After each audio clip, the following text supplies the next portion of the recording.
بسم اللہ الرحمن الرحیم۔ ایک لمبے عرصے کے بعد آپ کی خدمت میں حاضر ہیں۔ کچھ طبیعت کی ناسازی اور کچھ گھر کی شفٹنگ کے سلسلے میں آپ سے رابطہ منقطع رہا، جس کے لیے معذرت خواہ ہیں، لیکن امید کرتے ہیں کہ آپ ہمارے ساتھ اسی طرح جڑے رہیں گے جس طرح پہلے آپ ہمارے ساتھ جڑے ہوئے تھے۔ دستے کوزاگر قسط نمبر 14 کے ساتھ آپ کی خدمت میں حاضر ہیں، جو لکھا ہے فوزیہ یاسمین نے۔ اگر آپ نے ابھی تک ہمارا چینل سبسکرائب نہیں کیا تو ہمارے چینل کو سبسکرائب کرنا، بیل آئیکن کو پریس کرنا مت بھولیے گا تاکہ آنے والی تمام نوٹیفیکیشن آپ کو بر وقت ملتی رہیں۔ خرم کے کلاس سے نکلتے ہی ایک کوہرام مچ گیا۔ لڑکوں نے آگے بڑھ کر زمین پر بکھرا موبائل اٹھا کر سمیٹنا چاہا تو پتہ چلا کہ یہ تو اب ٹھیک ہونے کے قابل نہیں رہا۔ کچھ لوگ اس لڑکے کے ارد گرد جمع ہو گئے تو نمل ایک طرف ہٹ گئی۔ اس لڑکے کا خون بند نہیں ہو رہا تھا۔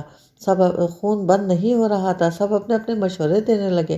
رومال کا دبا کر رکھو نا، باہر فلٹر سے ٹھنڈا ٹھنڈا پانی ڈالو تو خون بند ہو جائے گا۔ پہلے چل کر ایک دفعہ پرنسپل کو اپنی شکل دکھا دو۔ اور کیا، یہ تو کوئی بات نہیں ہوئی۔ آج اس نے اس پر ہاتھ اٹھایا ہے، کل کو کسی اور پر اٹھا دے گا، لیکن اس نے ایسا کیوں کیا؟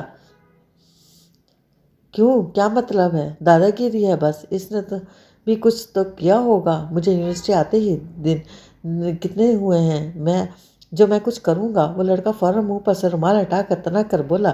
تبھی دیگر لوگوں نے اس کو موبائل کے ٹکڑے اس کے سامنے ڈھیر کر دیے۔ تمہارا موبائل تو بڑا قیمتی تھا، تمہیں شکایت تو کرنی چاہیے۔ ایک لڑکی کے مشورے پر وہ الجھن میں پڑ گیا۔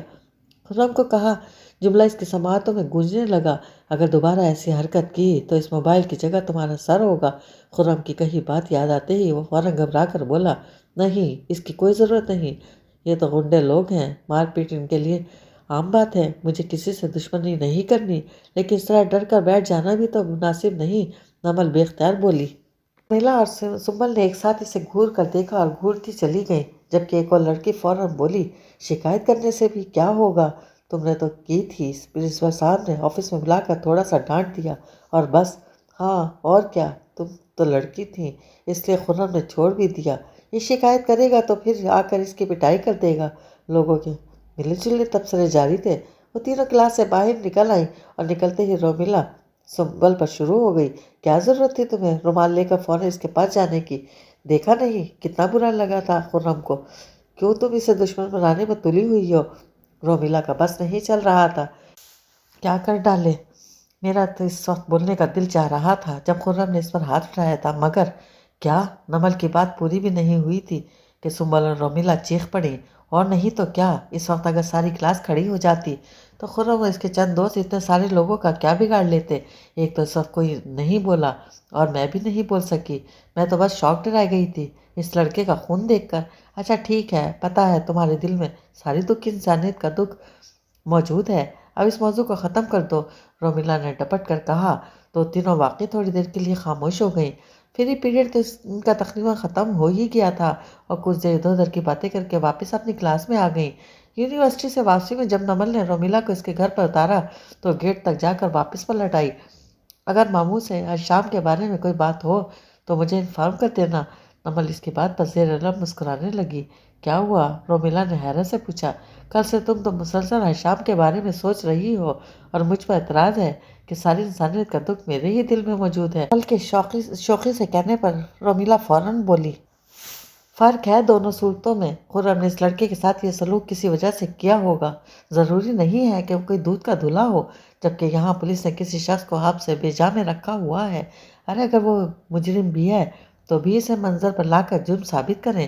سب کی نظروں سے پوشیدہ رکھ کر وہ اسے کیوں روپوش کر رہے ہیں؟ رومیلا ایک تقریر کرنے کے انداز میں کہہ کر جلدی سے پلٹ گئی تاکہ نمل بحث کے لیے مزید کوئی نقطہ نہ اٹھا سکے۔ نمل نے اس کا بھاگنا سمجھتے ہوئے مسکرا کر گاڑی آگے بڑھا دی۔ رومیلا گھر کے اندر داخل تو ہو گئی تھی، مگر اسے بخوبی علم تھا فون پر جب نمل سے بات ہوگی تو فوراً یہ ذکر دوبارہ چھیڑ دے گی۔ وہ سوچتے ہوئے اپنے کمرے کی جانب بڑھ رہی تھی کہ بھابھی کے پکارنے پر رک گئی۔ رومیلا ذرا ادھر آنا۔ بھابھی لاؤنج میں فون کے پاس بیٹھی تھی۔ رومیلا ان کے سامنے والے صوفے پر آ بیٹھی۔ السلام علیکم بھابھی۔ وعلیکم السلام۔ انہوں نے جیسے کوئی اہم بات کرنے کے لیے جلدی سے جواب دیا۔ اب بڑے انداز سے پوچھنے لگیں،